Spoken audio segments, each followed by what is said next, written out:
Сәлеметсіздер ме балалар? Отыра қойыңдар. Бүгін мен кезекшімін. Сыныпта барлығы түгел Ғафу Қайырбековтың алғашқы қоңырау өлеңін жаттауға бердіңіз. Жақсы, отыра қой. Ендеше бүгінгі сабағымызды бастайық. Ең алдымен сабағымызды бастамай тұрып, көңіл күй атмосферасын құрып алайық. Ортаға келейік, шеңбер құрамыз.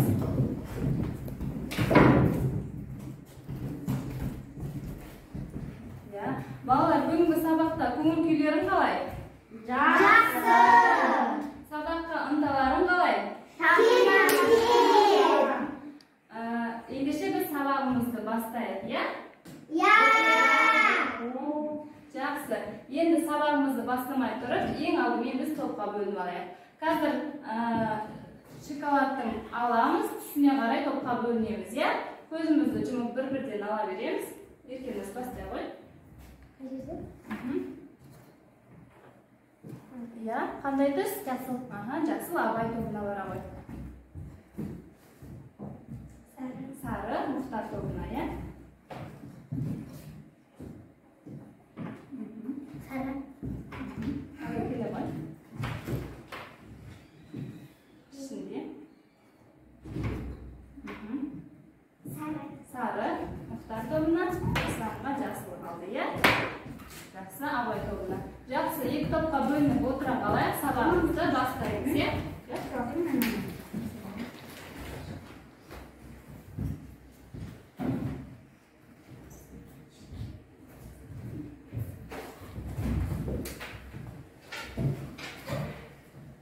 Жақсы, балалар, енді ең алдымен үй тапсырмасын сұрап алайын, Оны біз сиқырлы шеңбер арқылы сұраймын. Шеңберге тұрып, үй тапсырмасын айтайық. Келіңдер.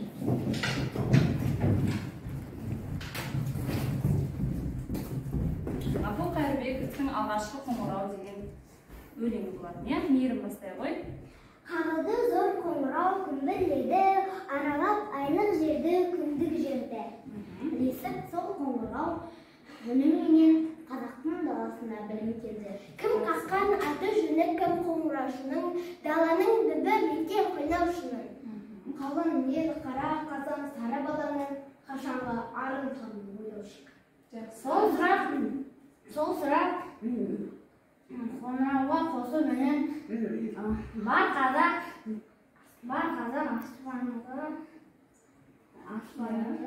Көмектесеміз. Ыбырай деген жалғыз есен, туған жер таза ауасын құшты қыран. Жақсы, енді балалар бүгінгі үй тапсырмасын қалай айттыңдар, өз өздеріңді бағалап жүріңдер, бас бармақ әдісі арқылы. Жақсы, отырайық, тамаша отырамыз, тобымызға барып бүгінгі жаңа сабағымызды бастаймыз, Бүгінгі сабағымыз кімге арналғанын біз біліп алайық,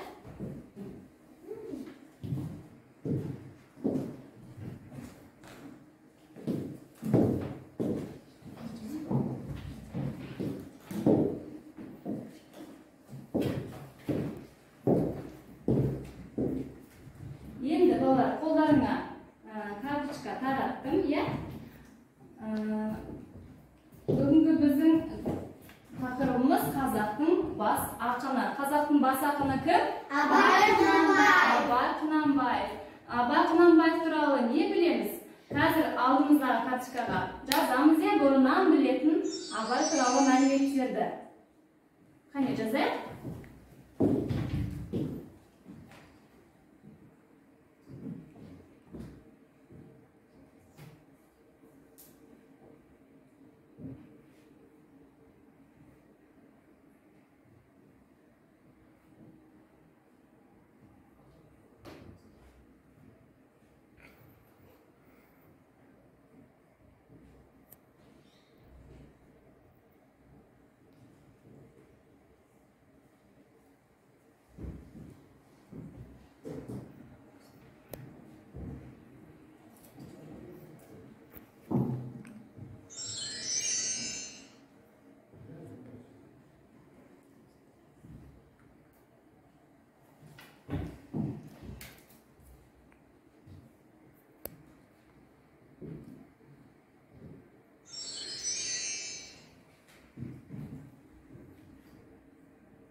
ендеше болсақ тақтаға шығып бір-бірден жабыстыра берейік, иә? Келе ғой, кім болды? Келе ғой, Бибінұр. Абай Құнанбаев туралы не біледі екенсің? Абайдың қыс, үш, жаз, көктем деген өлеңдері. Жақсы, қыс, күз, жаз, көктем 4 мезгілге арналған өлеңі бар екен, иә? Жабыстыра ғой. Келесі тағы кім болды? Келе ғой, Бибінұр. Не білесің Абай туралы? Абайдың 45 қара сөзі бар. Жақсы, 45 қара сөзі бар екен, иә? Жабыстыра ғой. Келесі шыға берейік. Еркеназ, Абай туралы не біледі екен? Халқу Қайрайбеков 1904 жылы дүниеден. Абай Құнанбаев 1904 жылы дүниеден өткен, иә? Жақсы, отырамын. Келесі. Абай әжесінің қолында өскен. Ол ақын, аудармашы. Абайдың әжесінің аты Зере, ал анасының аты Ұлжан. Жақсы, тамаша, көп нәрсе біледі екен, иә? Сұлу. Келесі Ислам. Сен не білесің Абай туралы? Абай Құнанбаев 1845 жылы дүниеге келіп, 1904 жылы дүниеге дүниеден өткен. 1845 жылы дүниеге келген дейді. Дұрыс па, балалар? 1845 жылы дүниеге келді ма? Иә. Дұрыс екен. Жақсы, отыра ғой, тағы ерінде қойдың, иә? Келе ғой. Абайдың шын аты Ибрахим. Иә, шын аты Ибрахим екен. Жақсы, өте жақсы, тамаша. Балалар көрдік па? Біз кімнің портретін құрастырдық? Абай Құнанбаев. Иә, Абай Құнанбаевтың портретін құрастырған екенбіз.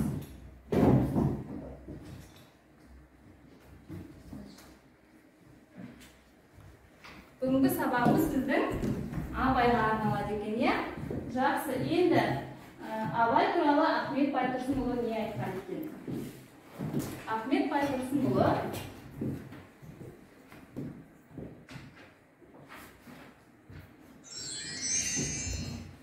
қазақтың бас ақыны Абай, шын аты Ибрахим. Одан асқан біз білетін ақын болған жоқ деген. Сөздің шырайлы, ажарлы болуына ойдың шеберлігі керек дейді. Ұнамды, орынды болуына шыншылдық керек дейді. Маңызды, мағыналы болуына білім керек дейді. Абайда осы үшеуі де болған екен, иә? Сонымен Абайда қандай қасиеттер болған екен, балалар? Иә, Мейір? Ұнамды, орынды болуына шыншылдық керек. Иә, шыншылдық қасиет болған екен, иә? Тағы Білім болған екен, иә? Тағы Ислам қандай қасиеттер болды? Еркеназ? Иә? Білім болды екен, шыншылдық болған екен. Ойдың? Иә, Бибінұр? мағыналы болу. Иә, сөздің мағыналы болу үшін ойдың шеберлігі. Қабілетті болған. Қабілетті болған екен. Жақсы, тамаша. Енді бала Абай деген мәтінді ашайық, иә? Кітабымызда мәтінді оқимыз. Бала Абай деген мәтінді түсініп оқимыз. Иә? Мейірім бастай ғой. Биыл Абайдың жасы 13-ке толған еді. Иә. Бойы өскен, қол аяғы ұзарған. Ол атқа мініп жүруге жарағанымен үйден көп шықпайды. Өзге балалардан гөрі басқа бір ермек, бөлек бір дос тапты. Онысы әжесі, одан қала берсе шешесі. Абай биыл ғана анық байқағандай, мұның әжесі бір түрлі әңгімеші екен. Қызық сөйлейді, әңгімесін дәмді ғып, қызықтырып айтады.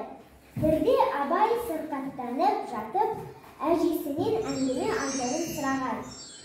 Сонда әжесі ойланып отырып, бұлдыр күн өткен, бұрынғыдан күн өткен деп кішкене тақпақтап бастап еді. Ислам жалғастыра ғой. Абай соны ұғып қалыпты. Келесі жолы әңгіме сұрағанда әжесінің тізесінен ақырын қағып, бұлдыр күн өткен, бұрынғыдан күн өткен деп тағы да әңгіме тілегенін білдіруші еді. Әжесі әуелде көп ертегілер айтқан. Абай қажымай, жалықпай, ылғи ынтыға тыңдайтын. Кейде әжесі шаршап, айтпай қойса, шешесіне жабысатын. Олжан да көп әңгіме білуші еді, және ол көбінесе өлең сөзі жиі айтатын. Мұхтар Әуезов. Жақсы, тамаша балалар. Енді Мұхтар Әуезов екен. Бұл авторымыз туралы кішкене мағлұмат бере кетсем. Мұхтар Әуезов дегеніміз кім? Мұхтар Әуезов дегеніміз жазушы, ғалым адам болған екен. 1897 жылы Шығыс Қазақстан облысында Абай ауданында дүниеге келген екен. Осы өзіміздің Абай атамыздың туған жерінде дүниеге келді. Бұның Көксерек деген әңгімесі бар. Білеміз бе Көксерек туралы? Иә. Білеміз. Не туралы Көксерек әңгімесі? Көксерек әңгімесі ол қасқыр туралы, қасқыр және де оны асыраған бала туралы. Баланың аты кім? Кім баланың аты? Кімнің есінде бар? Баланың аты Құрмаш болатын, Жақсы. Абай жолы деген роман эпопеяны жазған екен. Абайға арналған романды Мұхтар Әуезов жазған екен. Онда Абайдың бүкіл өмірі, балалық шағы, ересек шағы және сол кездегі қазақтың тұрмыс тіршілігі бейнеленген екен. Жақсы, енді балалар қазір Абай туралы кішкене видеоролигімізді көріп алайық.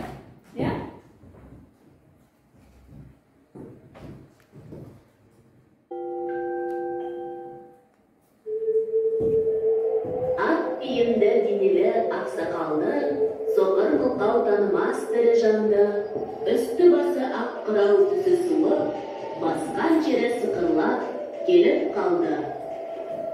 Абай атамыз табиғатты сипаттасы айналаға жалпы кететін сияқты.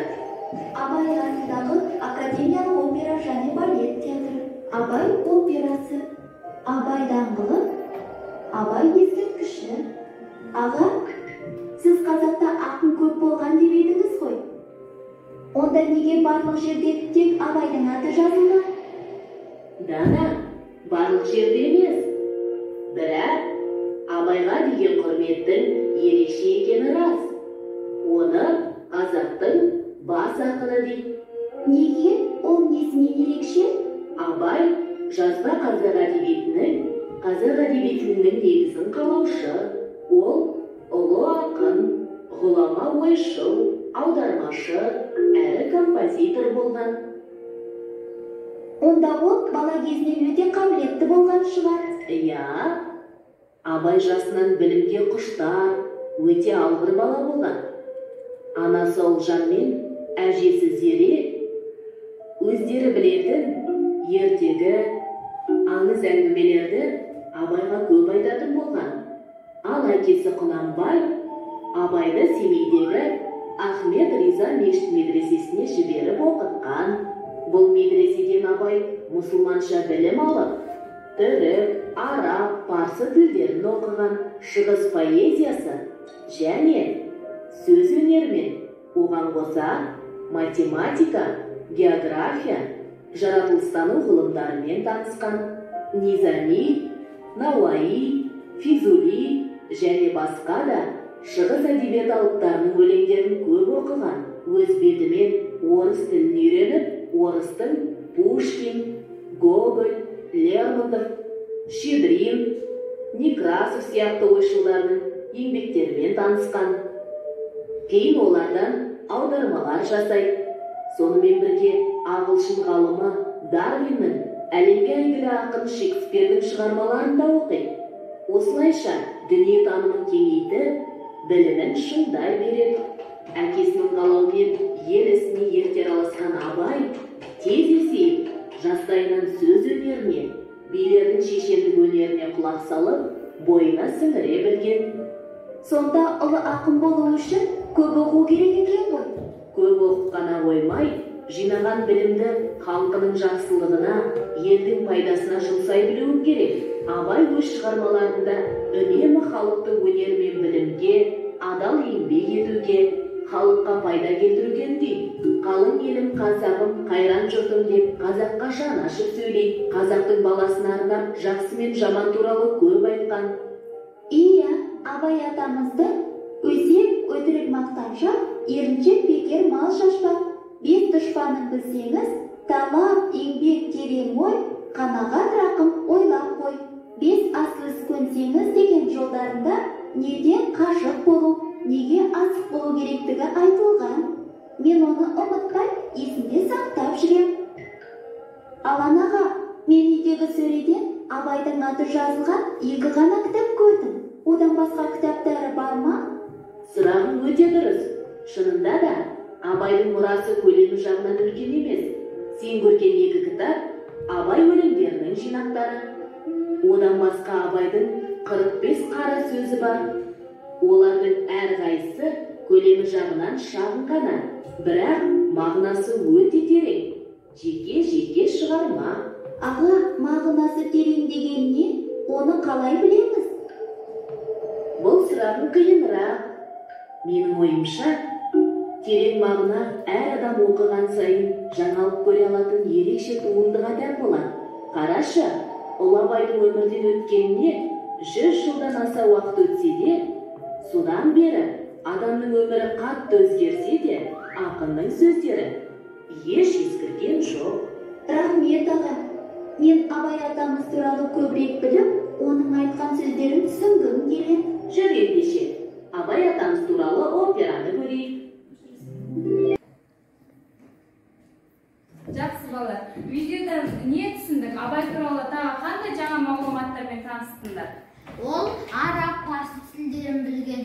Иә, араб, парсы тілдерін меңгерген екен. Иә, тағы Нұрсұлу?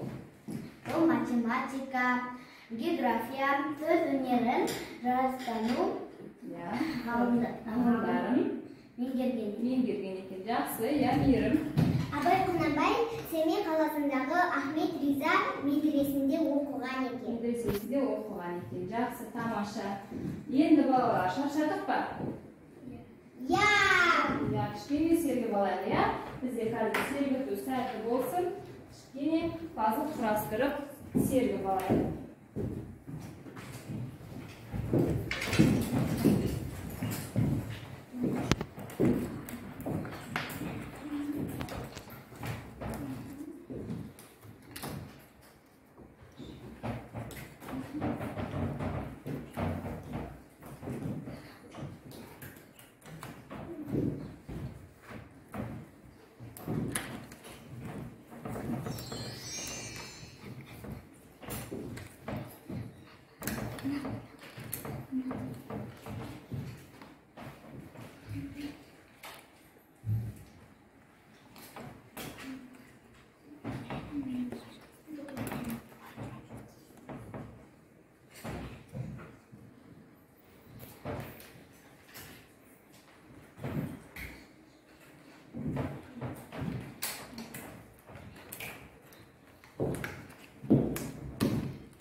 Annem bulduk.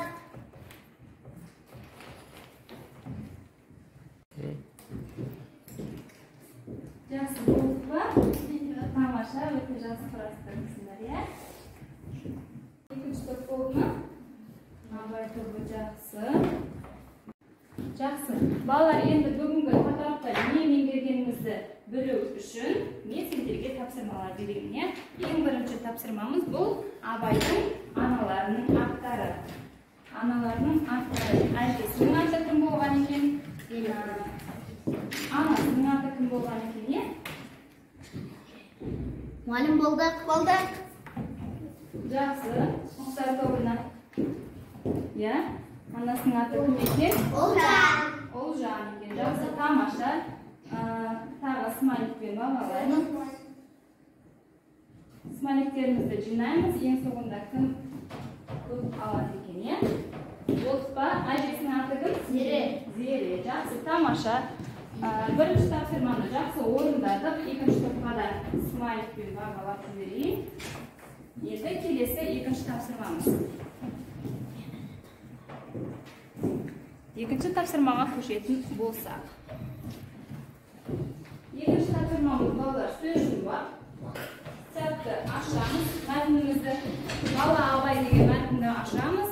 Бала Абай мәтінмен жұмыс жасаймыз. Сөз жұмбақтың сұрақтары мәтінде тұр, жауаптары, иә?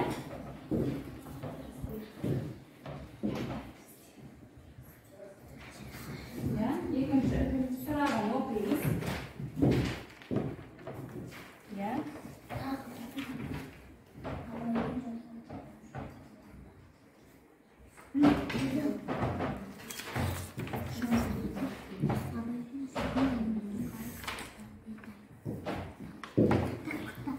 Мәтіннен жауаптарын табамыз.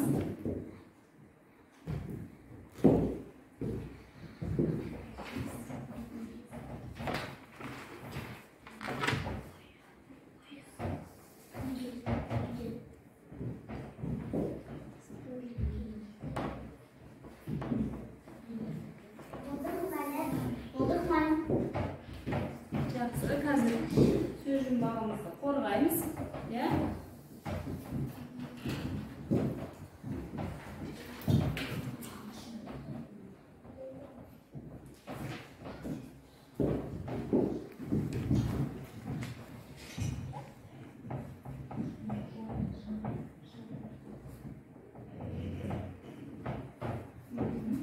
Келесі, соңғысы.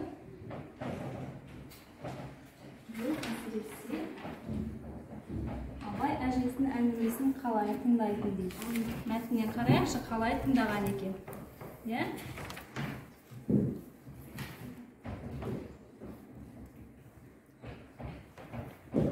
Болды ба?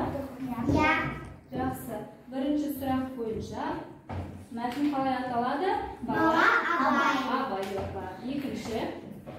Биыл Абайдың жасы 13-ке толған еді.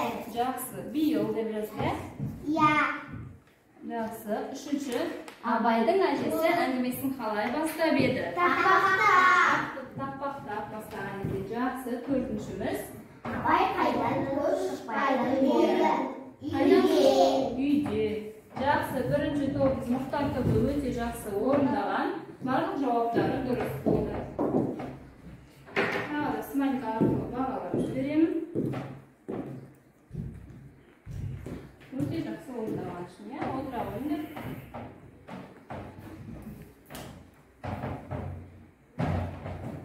Екінші тобымыз Абай тобы. Болды па? Сұрақтарымыз: Абайға әңгімені кім көп айтатын? Әжесі депті, дұрыс. Абайдың биыл несі өскен? Бойы өсіпті. Жақсы. Абайдың анасының аты кім? Ұлжан. Абай әжесінің әңгімелерін қалай тыңдайтын? Ынтыға деп жазды. Жақсы. Екінші топта да барлық жауабы дұрыс. Смайлик арқылы бағалаймын. Өте жақсы, тамаша. Енді келесі тапсырмамызға көшейік. Ең соңғы үшінші тапсырмамыз. Бүгінгі сабақты қалай меңгергендерің жайлы тест тапсырмасы. Әркім жеке жұмыс жасайды, жеке жұмыс. Жеке жұмыс,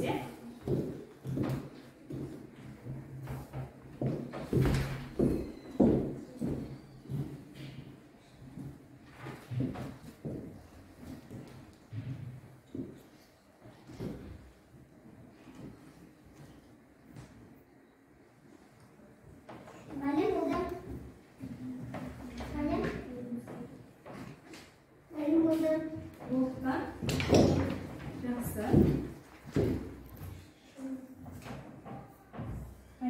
Қазір өз-өзімізді бағалаймыз. Екінші топ болсын. Үстіне аты жөндерімді жазып қойыңдар. Екінші топ болды па?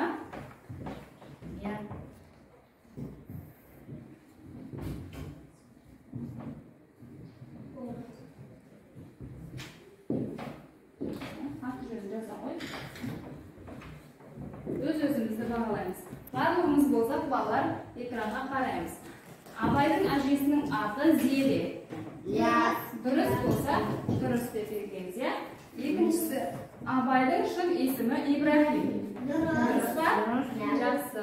Үшіншіміз Абай жолы роман-эпопеясын Мұхтар Әуезов жазған.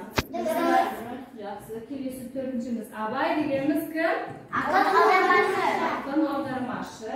Бесіншіміз Ахмет Риза медресесі қайда орналасқан? Семей қаласында. Кімде қанша қате бар? Дұрыс па? Тамаша балалар, өте жақсы. Сабақты жақсы түсіндік деген сөз, иә?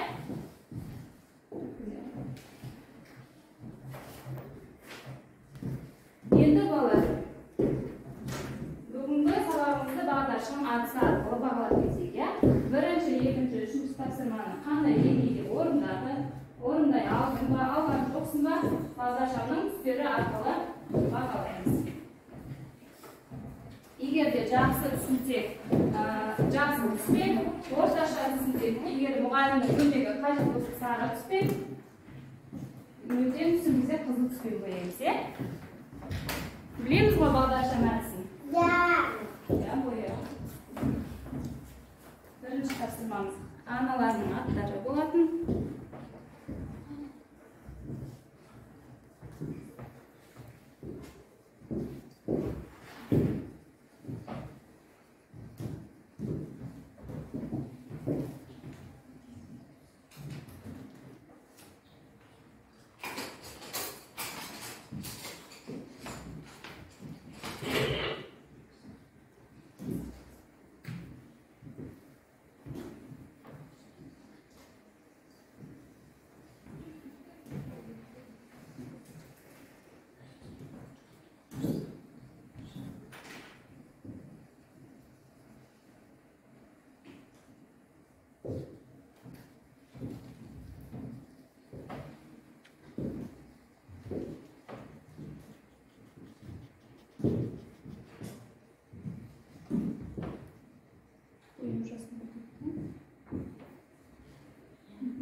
Екінші болды ба?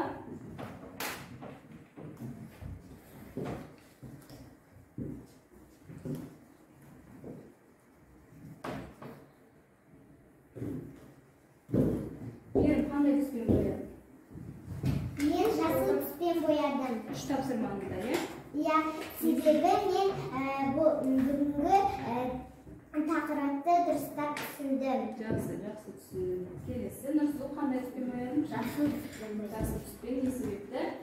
Өйткені мен бүгінгі тақырыпты жақсы түсіндім. Үйгініп. Мен бүгін жасыл түспен белгіледім. Өйткені маған бүгінгі тақырып өте түсінікті болды. Жақсы, тамаша. Келесі, екінші тобымыз Абай Ислам қандай түспен бояды? Жасыл. Жасыл түспен, иә. Не себепті жасыл түспен боядың? Себебі мен сабақта жасыл түспен білдім. Жақсы. Абай туралы жаңа мәліметтер білдім. Молодец. Келесі, Ержена сіз. Сары.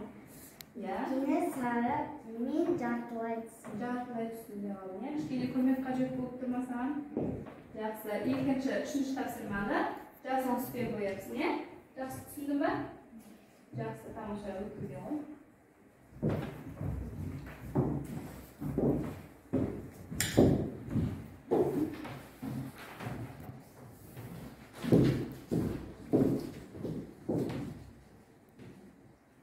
Жақсы балалар, енді үйге тапсырманы жазып алайық. Үйге тапсырма Абайдың әжесімен диалог құрамыз, иә? Суретке қараймыз. Абай және әжесінің арасында диалог құрасыз.